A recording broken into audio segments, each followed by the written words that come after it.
最近ちょい乗りが多いせいか、エンジンのかかりが若干悪い感じになってきました。今日はどうでしょうか。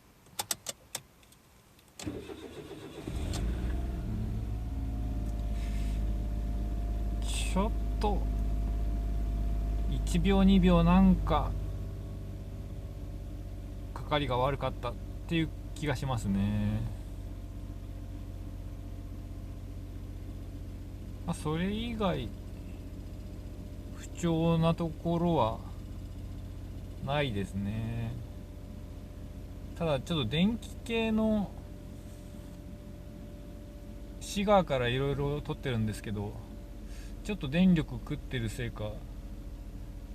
ヒーターとかつけると